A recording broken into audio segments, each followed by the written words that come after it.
There seems to be a lot of bad or misguided information on the internet when it comes to wheel and tire fitment on the base model C6 Corvette. That's unfortunate. It seems like there's a ton of information when it comes to the wide body guys, the ZR1s, the Z06s, the Grand Sport, but it seems like the base model Corvette guys get left in the dark. Now when I say the information is poor or misguided, it's not throwing shade at anyone in particular, but it seems like there's just some people that don't know. Maybe they're just wheel guys and not necessarily Corvette people, or maybe they're Corvette people, but they're trying to be a little bit safe in terms of the information that they provide. It just seems like we are sort of left to choose from basic sort of off-the-shelf wheel designs. The Corvette already has a challenge when it comes to wheels because of the weird bolt pattern. 5-on-1 20.65 or 5-on 4.75, I believe it is. It's just sort of an oddball. There's not a lot of manufacturers that make a wide range of wheels for that bolt pattern. It's just not very common. So then us Corvette people, we're just kind of left with like slim pickings, basically, and that sucks. I, for one, like a nice flush fitment. I like the edge of the wheel to come right out to the fender. I don't like a lot of tire poke. Maybe a little bit in the rear is okay, but I try to avoid it. I just want a nice flush look. And with that, I like some concavity. I like a nice concaved profile on my wheel. I don't like that flat up and down spoke. I like there to be a little bit of a dish. Look at this. The base Corvette factory wheels. Well, this is a Z51 package. I'm not sure of all the wheels that are available for the C6 generation, but these in particular, just a tiny little bit of concavity. Not much at all. These are 18 by 8.5 plus 56s. So pretty high offset, and we'll talk about offsets in a second. The good news is we have a little bit of room to work with. They're pretty well tucked in there, and the lower you bring the car, the more tucked in they sort of get. You get sort of natural negative camber when you lower your vehicle, and we got some room to work with. Similar story in the rears, pretty well tucked in. Not as tucked in as they are in the front. The rear could come down a little bit on this car too, so it might not be super. It might not illustrate it perfectly clearly, but you can see there's plenty of room to work it out toward the edge of the rear quarter. Not a lot of concavity in that rear wheel. Pretty straight up and down. These factory wheels are 19 by 10 plus 79.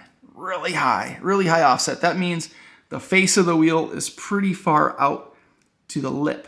They're not pushed in, so you don't get a lot of concavity. Again, we'll talk about what those specs mean in just a second. One thing I found doing my research online is that a lot of people try to address the fitment issue by widening the wheel. And I just don't find that to be necessary. For example, the front wheels on this car, 18 by 8.5, only 8.5 inches wide with a 245/40 18-inch tire.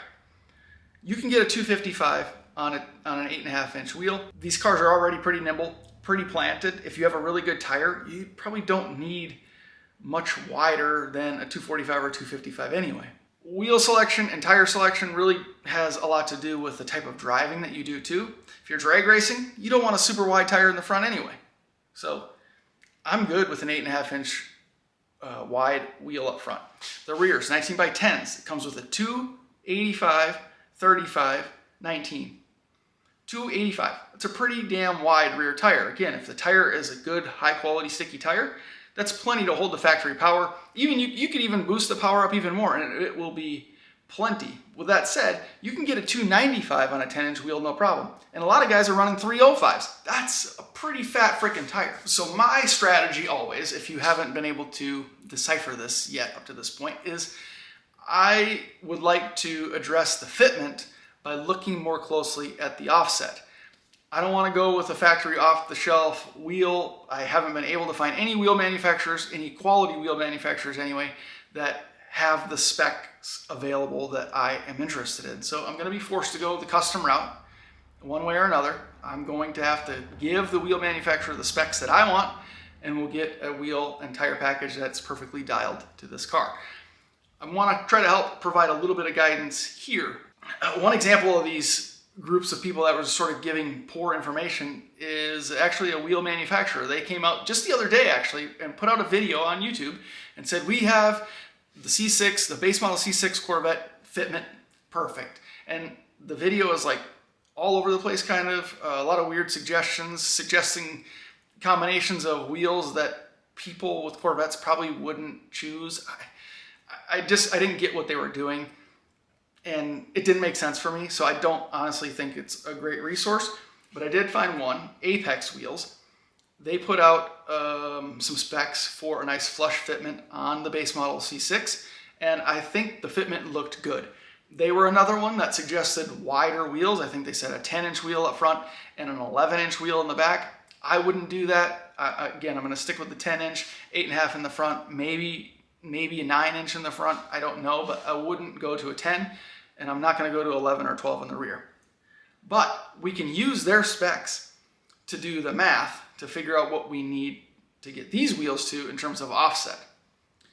Now, to just explain offset, if a lot of you probably already know what this is, but for those of you that are just looking into wheel fitment for the first time, offset is a measurement or the dimension that illustrates the center of the wheel.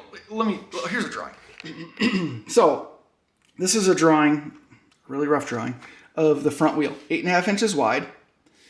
That means the center line of the wheel is 4.2 inches from the outside. Imagine this is the outside edge of your rim, and then this is the inside of the car. Here's my control arm, right? 4.25 inches from either side. That's the center line. That would be a 0 offset. An offset refers to the point at which the wheel mounts to your hub. So if you had a 0 offset, it would mount to your hub directly in the center of the wheel.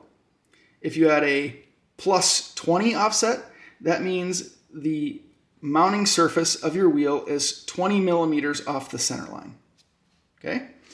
Here's an old Jeep wheel to try to illustrate this. So, not a lot of concavity here. I don't know what the spec is of the wheel, but you can see the mounting surface there is well to the front of the wheel off the center line.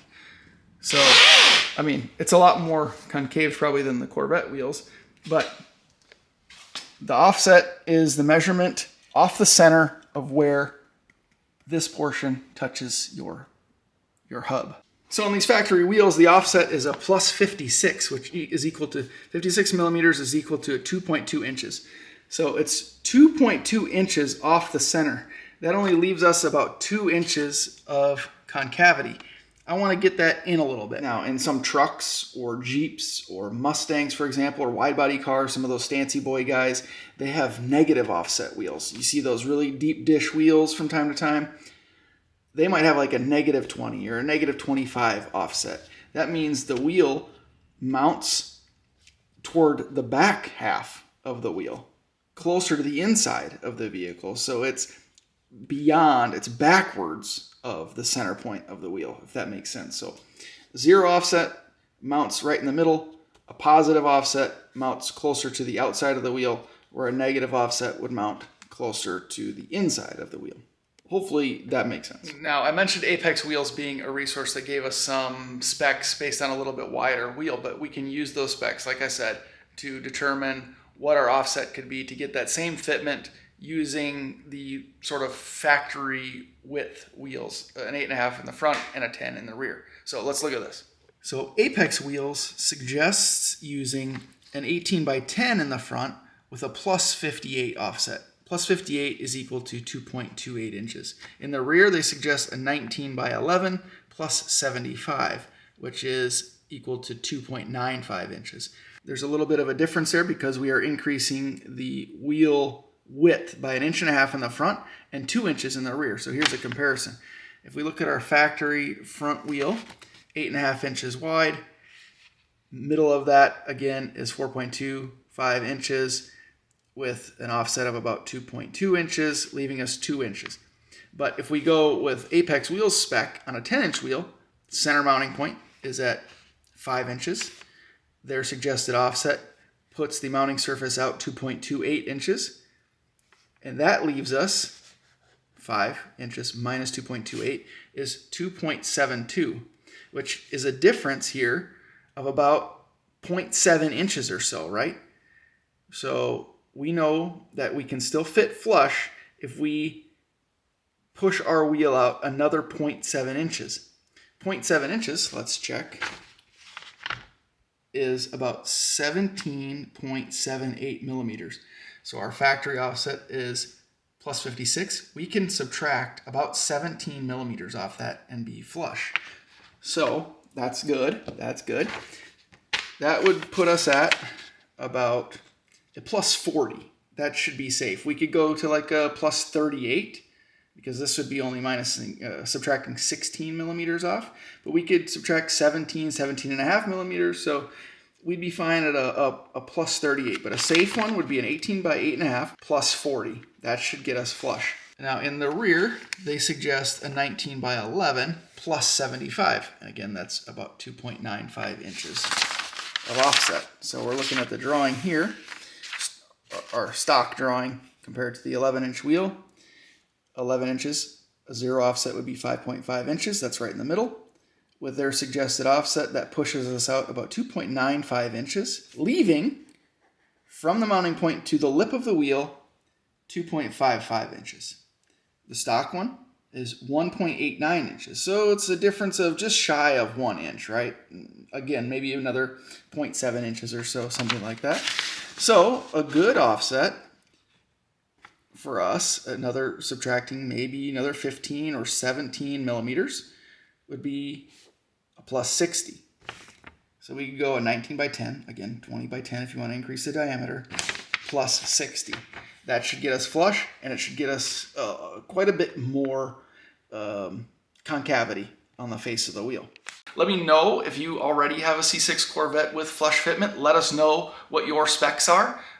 We'd all be curious to know. I just think the internet would really benefit from a central point of really good information, and I just really honestly haven't found it. Whether it's in the forums or in the Facebook groups, it might be there. It's just tough to find. So again, if you want to keep a relatively stock spec wheel in terms of width, 8.5 in the front plus 40 will give you a nice flush fitment and give you a little bit of concavity too. And the rear's, again, 10-inch wide wheel with a plus 60.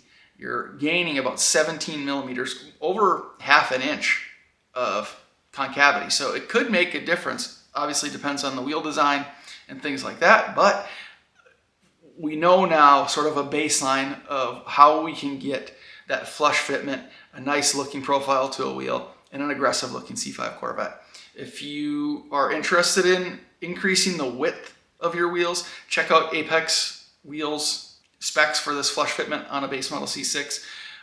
It's not bad. They've obviously tested it. They got pictures and videos. It doesn't look too bad. But like I said, personally, I don't have any need to go a much wider wheel. It doesn't really make sense considering the fact that we'll have some really good tires put on this thing, and a 295, maybe a 305 even, is going to handle what we got. So I know there's a lot of back and forth here, converting millimeters to inches, back to millimeters, figuring out the center point, moving the face of the wheel in or out, changing the width and the diameter, and all of that can be a little bit confusing. So feel free to leave questions in the comments below. I can try to walk you through it. I'm sure there's a lot of people interested in this topic. I can tell you I'm shopping custom wheels right now, and these are the specs that I'm gonna throw out there. Plus or minus here or there. We'll figure it out, we'll dial it. If we get a little bit too much poke, we'll run some negative camber. There's ways around it. Those are other videos for future dates. So I hope you guys will stick around. There's more stuff coming for the Corvette. We just got an MGW short throw shifter. That's going in soon. We'll finally be able to run the Sweet Culture Studios custom shift knob. I'm excited about that. Stick around, more stuff coming. Appreciate it, guys. See you in the next one.